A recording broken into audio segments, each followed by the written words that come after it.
You throw them, and they're meant to come back. This was my mom's description of the small little boomerang I held in my hand as we stood at a park across the street from my house. I have a rich family background. My mom was born in Australia in the 1960s, and my dad was born in New York City in the 1950s, and so naturally, following suit, I was born in Lawton, Oklahoma in the 1990s. Needless to say, I couldn't wait to get out and never come back. My childhood was filled with stories of my parents' adventures. My mom would talk about buying an around-the-world ticket and driving coastlines and walking on lava and motorcycle races through Europe. My dad would often point to a piece of jewelry or a blanket lying around the house that he had obtained from his military service overseas. I was 18 the first time I ever got to go on an adventure without my parents, and my partner and I had been invited to join our best friend and their family overseas in the Philippines, their homeland. When we landed, we were greeted with incredible Filipino hospitality, which, if you're not familiar with, is laughter and hugs and delicious food, and of course, karaoke. Our best friend's parents had 3 weeks filled with adventure planned out for us. But one day in particular was a little less thought out, and probably for the better when I look back, or I would have said hell no before even leaving the house. We woke up that morning and my best friend's mom said, "What do you guys think about going to climb a volcano?" And all of a sudden, those nostalgic stories of my parents came rushing back, and I was like, hell yes, when I probably should have asked a few more questions about the process and how you were supposed to climb a volcano, but that's not how 18-year-olds think, and so off we went. We headed out and we were driving through the countryside of Luzon, and on the way there, this adventure got described a bit more in depth to us. Turns out we were going to climb the nesting doll of volcanoes, Volcano Taal.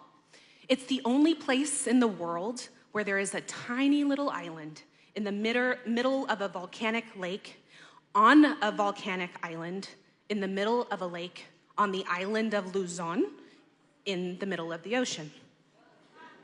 When we arrived at the bank to meet our guide to head across the lake, we boarded onto a boat, and it was at that moment that I actually thought to myself, how the hell am I going to climb this thing? And before I could get much further into those worries, the guide basically answered my questions and gave us two options. The first was we could climb up by foot, which would have taken 6 hours, or we could ride a horse. Now is a great time to mention that my partner and my best friend, they're the types of people who can do anything, even if they've never done it before. They can jump on a surfboard and ride a wave. They can jump on a horse and ride into the sunset. And then there's me, the truffle oil on pizza and a nice red wine kind of girl who's never ridden a horse in her life. When we got across the volcanic lake to the shore, the guide started dividing our group out, which I later learned out was by experience. And they put us in a line and they set a small little wooden stool down. And out they brought, one by one, these absolutely beautiful stallions.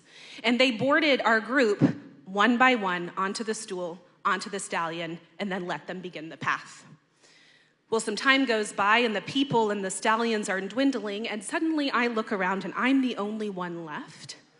And the final guide kicks the stool off to the ground, and last but not least, out hobbles a 4-foot-tall donkey. In a rush of confusion, a sun hat was thrown on my head to complement my outfit of choice that day, which was a neon pink, gay is okay tank. And the final guide got on his horse and we started up the caboose of the group on the volcanic path. The path quickly changed from an apparent trail to a deeply muddy, rooted trench, and This 4-foot donkey was stepping one little hoof in front of the other, and the tops of my feet were dragging alongside the tops of the trench, and my guide quickly realized we weren't gonna make it quickly very far at all. And so he hopped off his horse and he came to the side of the donkey and he instructed me to tuck both of my feet back on the tops of behind the donkey there and to lay flat against his neck, and he was going to push from the side on the tops of the trench, the donkey up the volcano. Now, this is where a typical truffle oil on pizza type of girl's meltdown would happen, but I had a very young, curious mind, and so I thought I would take that opportunity to ask a couple questions. And so I said to the guide, "What's his," pointing at the donkey, "insert Tagalog word for name here?" And the guide says, "George," followed by a very swift sentence of, "last season retirement." Oh my fuck. Are you kidding me? This donkey, who is now basically dying underneath me, and now I'm the only thing standing between it and a nice field of grass for the rest of its life? So I did the only thing I knew how to do. I dropped my feet down and I started pedaling on the tops of the muddy trench, because by God, I was gonna give this donkey some momentum. And I was still keeping my body close to its neck because wind and the wind tunnel. And I was whispering positive affirmations to this donkey like, "Come on, George, you can do it. It's the last one, buddy, literally the last one."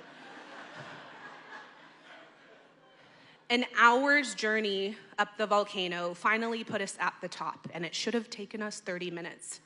And we found our group enjoying a nice little snacky snack, and the view having no earthly idea what we just went through.